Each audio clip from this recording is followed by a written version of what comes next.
Good morning. This is Dao Shang Hao. Have a quick conversation with you as usual. You know, this spot that you see, this is my place right here. So I had a conversation this morning. I'm always inspired by the conversations I had this morning. And it said, you talking about me, I think you believe in heaven or hell.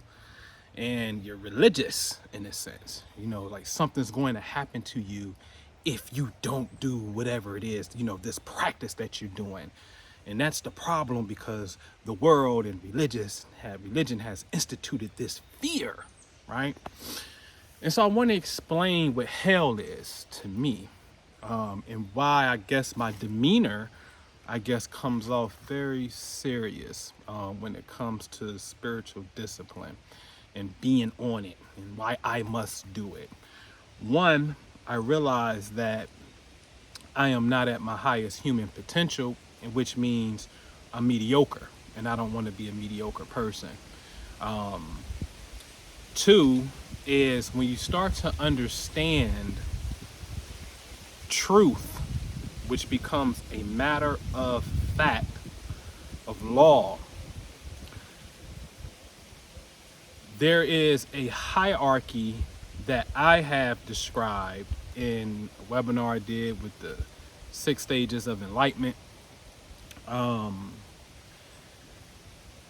where at the top of the totem pole in my observation is Tibetan Buddhism, with this concept and this practice that they have called the rainbow body. Okay, when they die, their body shrinks, which is defying physics. Okay, their body shrinks, and oftentimes the body would totally disappear, maybe only leaving hair and teeth. Bones disappear. How? Right? And then a light in the form of a rainbow, that's why it's called a rainbow body, a rainbow will appear. They will tell you that, hey, there's a thing called karma, and it's real, and their symbol is the wheel, because they understand that reincarnation is a process that goes in a circle, and you can keep repeating and repeating and repeating. And it is through this diligent practice in which we're able to ascend past the gravitational pulls of karma. Now, since they have this phenomenon that defies physics, and your body is like a computer, it's hardware, the hard stuff that's in it, brain, the organs and things of that nature. Software is the program, the teachings, okay? Once you identify a truth, your body now says, oh, that's a truth, that's a potential that you can obtain. We have the space, meaning the capacity, right, to be able to attain this particular state. So I always say that the human being is under a process of evolution anyway. The wisdom teeth shows us that we're in the process of growing and evolving. So now what happens, what is my hell, is, whoa, I've studied the Department of Perceptual Studies at a university in Virginia, where they come along and say, hey, we got compelling data that's a matter of fact that reincarnation is real, and that birthmarks are traumatic injury points, or fatal injury points on the body, right? And they come back in the same spot where this injury was. Very interesting. You got to ask yourself, why is that part of the skin darker or lighter than the rest of the body anyway? It do appears as if that potentially was a wound. Got to ask yourself that, right? So they have this compelling information, this data that says, hey, reincarnation and these birthmarks is real, right? I always like to quote Dr. Brian Weiss's work, reincarnation is real. So then when you observe, guess what happens in the Western society? This is not a society of enlightenment. This is a society that you reach your enlightenment through trauma. You got to go to jail to become Detroit Red becomes Malcolm X, right? You have to be raped. You have to be abused and abandoned. You have to go through all this shit in order for you to start questioning and figuring out your divinity and your purpose. So reincarnation is dangerous when you are ignorant of the laws at work. You see what I'm saying?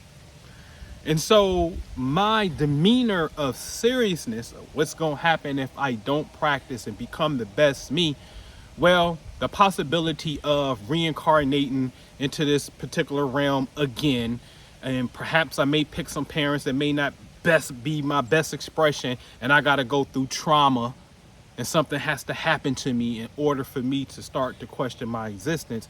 That doesn't sit well with my soul. That doesn't sit well in my spirit.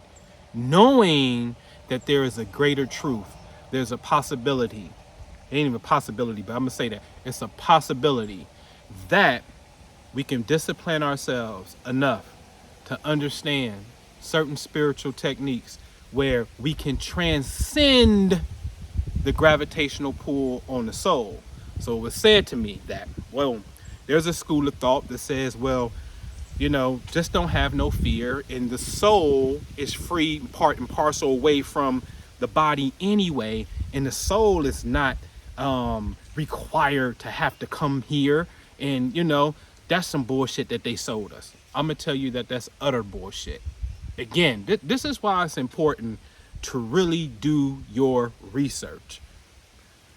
Spirituality has to be approached from the right brain side of, you know, more of the spiritual concepts, and it has to be balanced out by the left side of the brain that validates this abstract part of spirituality. So again, if the soul has nothing to do with the body, then you have to ask yourself, then, whoa, hold on. One, why do the soul even need the body if that's the case? Two, how is it that these birthmarks are appearing at these places where in the previous incarnation that was a fatal wound? So in other words, when I read one of the stories on past life progression, woman had cancer in her arm, tumor on her arm, but in the past life regression, she can see herself as a Native American and got hit with an arrow in the arm. Which, by the way, is very interesting. Once you come out of accessing your subconscious mind, the disease and the problem goes away with no medication, with no visualization, with no herb, none of that. It's all within here. The moment that you see it, it actually deletes the program. I want to talk about the power of the eye, the power of the mind, the vision, right? So if these critical marks on our body are coming back to different physical bodies, what does that mean? That means that the soul has a memory of this physical incarnation's injury, and the soul is carrying the energetic imprint, the negative trauma, the negative wound mark, and manifests itself inside of a new birthmark. That's what it has to mean. And this ain't no theory. Go research the Department of Perceptual Studies in Virginia and start reading what its founder created and started outlining. Enough of the parroting information, right, where you can actually start to get the hardcore science to validate the spiritual philosophy. So that's why I'm serious to answer the question on that, okay? So I don't really necessarily want no pieces of that kind of trauma. And see, it's unique though, because when I get spiritual readers to read me, they always come with the same thing every single time. White ones, especially the white ones, right? Black ones too, right? But especially the white ones, they come with the same thing. And I don't even tell them what my profession and what I do. They always say, oh, you're from Atlantis or Lemuria or a priesthood in Luxor, Egypt, or you was a Sufi mystic in like the Afghanistan area, or you was a priest in Haiti. It's always of the spiritual cloak. And I really can authentically see why I would do what I do. because it is truly to feed humanity information to say, hey, this is just a way. Tao, this is just a way. Ampu is the opener of the way. Tao in Taoism means way, right? It's the same thing, right? And so, here's a key. Here's a little door that's right there. Check it out. If it's for you, it's for you. You know what I'm saying? I'm just saying, hey, there's a lineage of people who've already come with the data that says, hey, we didn't transform the body into this. Hey, when we take pictures, light appears because we're working on our enlightenment. And I ain't talking about dust orbs in the picture that appear like it's an external orb of light and it's really dust. We ain't talking about that. Okay? And so this is phenomenal stuff. But discipline yourself. See, that's the thing with the thing that I noticed specifically with black people. I'm gonna say this. Planets represent external aspects of our internal psychology. Black people don't want to deal with Saturn, which deals with time, repetition, discipline, cause and effect. I'm gonna beat that ass. And guess who beating that ass? It's your own actions that creates the effect that beats your ass. It ain't no punishment from nobody else. That's the confusion right there. It's not an external being that's beating your ass. Ain't no God that's beating your ass.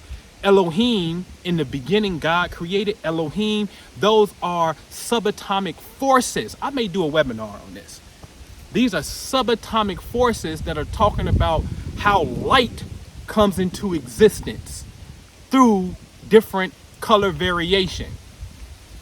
But these are forces, okay, that correspond with our own thoughts and actions. So the person that's punishing us is our own thoughts and actions. That's the punishment, okay? That's the God, all right? So with that, good morning, and I'll see you guys later, all right? And make sure, check me out on the Patreon. That's where I'm at, all right? Peace.